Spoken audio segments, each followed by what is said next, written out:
You're in a foreign country. You're hungry, but the signs look like they're from a science fiction movie. The moment you realize you're lost, you try asking for directions, but not a single word that comes out of your mouth sounds familiar to anyone. Let me just wave and say hello to that person, you think. But the gesture you make is considered an insult in that culture. Have you ever wondered? As a single species, we humans, who according to scientists started from the same point and spread across the world, why are we so different from each other? Despite coming from a common ancestor, why can't we communicate even in the most basic way? Wouldn't a community that went to Antarctica continue speaking Turkish? It's as if an event that happened long ago severed our connections with each other, and we all drifted apart both linguistically and culturally. But what if an event that completely changed humanity's destiny actually happened? What if humanity fought against the gods and lost?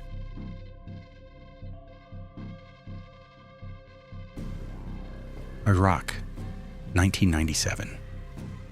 You're looking at the ruins of the once magnificent city of Babylon. For Saddam Hussein, who was not known for his interest in archaeology, this ancient city was extremely important. It's said that after ancient texts and remains were found during excavations, Saddam became obsessed with this city. And they weren't wrong, because after the discovery, Saddam Hussein gathered all the ancient texts, then sent 10,000 people to the region to rebuild the city of Babylon, and allocated a budget of $100 million to the project. Most of the restored stones were inscribed with the words, "Built by Saddam Hussein, descendant of Nebuchadnezzar, to restore Babylon's glory." When Saddam began rebuilding this city, he faced tremendous backlash from both the Muslim community and Western media, because Babylon has gone down in history as the city that rebelled against God and was destroyed for it, and God had forbidden its reconstruction. Saddam responded to all criticism with these words: "The one who destroyed this city and forbade its reconstruction is not the God we believe in, but Israel's false God." I don't like Saddam, but remember these words. Until the end of the video, this distinction will help you fully understand the topic. Unfortunately, Saddam never got the chance to rebuild this ancient city. With the Gulf War, America tore Iraq apart and erased him from history's stage. Here's the interesting part. As soon as Saddam was overthrown, American military cargo planes arrived and emptied the massive gold reserves. But more importantly, before that, a special team came and stole the manuscripts and tablets stored in the Iraqi National Museum's warehouses, taking them straight to America. Journalists and the Iraqi government of the time requested information about this operation and filed lawsuits. But the only response they received was the government did not conduct such an operation. So what kind of information was written on those tablets? Did America smuggle them out of Iraq with good intentions? Or were they the secret knowledge that helped Saddam understand the extraordinary importance of the city of Babylon? How the city should be rebuilt? Or even how to construct a special gate? You'll answer this question soon. We're in the 500s and 50s BC. The great king Nebuchadnezzar of the Neo-Babylonian Empire is at the height of his power.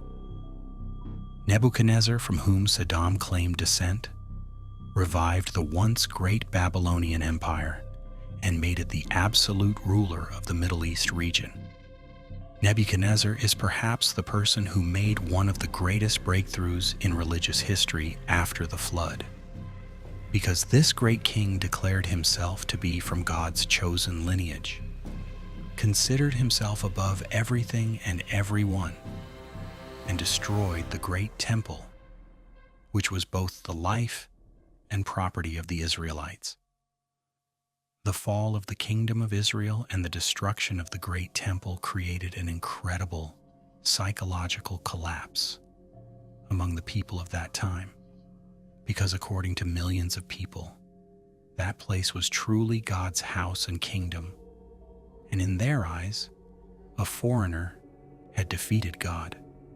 Nebuchadnezzar was now, in the eyes of millions, a king who had defeated God. And this wise man had one plan for all humanity: a world united under a single religion, a single language, and a single government. However, Nebuchadnezzar was not the architect of this idea. He simply wanted to return humanity to the superior state it once possessed. Of course, under his own rule. We're making a huge leap back in time. We're in the pre-flood ages. The world stands on the brink of both a great war and a massive destruction that has become the subject of all myths.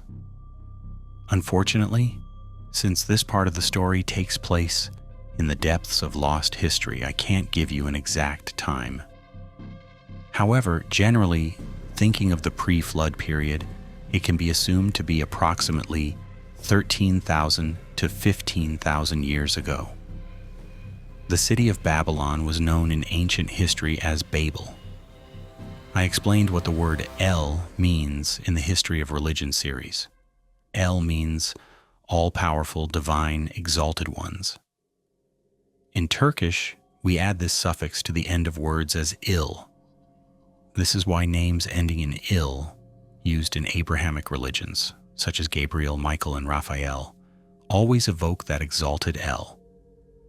The word Babel literally means gate of the exalted ones. Now you must be wondering, why do they call a massive city the gate of the exalted ones? You'll understand very soon. When we look at myths, we see a common point: the war of the gods.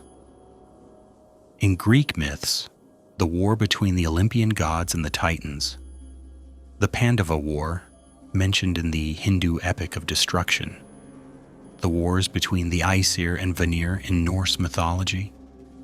In the Middle East, the war between the Exalted Ones and the giants descended from them. They all stem from the same conflict. They all tell of two different groups of gods, and those descended from them fighting for power and causing massive destruction. If you read the Sumerian epics in detail, you'll see that during their time on Earth, the Anunnaki gods, Enlil and Enki, had many children. These played roles in governing human communities in various parts of the planet, until the time of Marduk, Enki's ambitious son, who was the divine ruler of Babylon and its surroundings. The power struggle that began between Marduk and those descended from Enlil turned into a massive-scale war, as told in other epics. In addition to the gods, we humans also fight under the leadership of the region's god. Marduk's goal is somehow to reach the Celestial Council and stage a coup. However, just when all these events reach their peak, things get complicated. The use of the god's superweapons results in massive destruction on a planetary scale. And meanwhile, according to some, due to natural causes, and according to others, due to the effects of these weapons, the flood event is triggered. In recent years, 3 historians have defended the thesis that the flood event was triggered by these alien gods' misuse of technology and weapons. As evidence, they propose this theory. If we consider the world's latitude characteristics, countries with the same latitude as North Africa and the Middle East, except for those regions, are mostly covered with tropical vegetation and dense forests. The East is almost entirely desert. According to recent geographical findings, the region approximately 11,000 to 14,000 years ago, exactly during the period when the flood is said to have occurred, including the Sahara Desert, was almost entirely a green region, like its latitude neighbors. Then it suddenly turned into a desert climate. All these historical intersections, and the fact that myths from dozens of independent cultures all repeat the same thing, strengthen the claims on this subject. Now we're several thousand years after the flood. The destroyed world, civilizations, and societies are slowly healing their wounds and beginning to build new cities.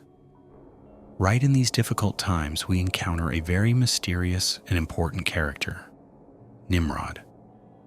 Yes, that Nimrod. The person who has been etched in the minds of even those who don't know history as an evil and dark character. Have you ever asked yourself, what did this man do to be remembered so badly in all cultures? The first thing that comes to mind is the struggle between Prophet Abraham and Nimrod in 2000 BC, right? However, in the world, outside of Israelite sources, there is not a single piece of information about Prophet Abraham in the texts, notes, or poems of any civilization. There are dozens of cultures and civilizations in the region. According to the stories, tons of events happened, but not a single culture noted this. Do you think such a thing is possible? The only thing we have left about post-flood religious history is Israelite sources, and their time chronology is almost completely fabricated and wrong. This doesn't mean that the prophets or Abraham never existed. It just means we've been taught wrong about the periods they lived in. Nimrod is very clearly described in the Torah and the Bible, a tyrant king who rebelled against God and was defeated. In the Torah, it goes like this. The whole world had one language and common words. As they migrated eastward, they came to a plain in the land of Shinar and settled there. They said to one another, "Come, let's make bricks and bake them thoroughly." They used brick instead of stone and tar for mortar. Then they said, "Come, let us build ourselves a city and a tower whose top reaches to the heavens. Let us make a name for ourselves, or we will be scattered over the whole earth and forgotten." The Lord came down to see the city and the tower that mortals were building, and he said, "Look, they have become one people. They all have one language, and this is just the beginning of what they will do. From now on, nothing they plan to do will be impossible for them. Come, let us go down and confuse their language so they cannot understand each other's speech." So the Lord scattered them from there over the whole earth, and they stopped building the city. That is why it was called Babel, because there the Lord confused the language of the whole world. The Nimrod story found much place in ancient Greek culture. The Greeks loved Nimrod's war because they likened it to the war between the Titans and the gods. If we combine and summarize Greek, Torah, and Israelite sources, we encounter a story like this. Nimrod, actually not a proper name, but an expression used to mean rebellious, becomes angry at the gods because of the events that occurred during the flood, because the gods destroyed Nimrod's ancestors and people for their own interests. Upon this, Nimrod begins to convince the people in his land not to worship these beings as gods and to join the rebellion.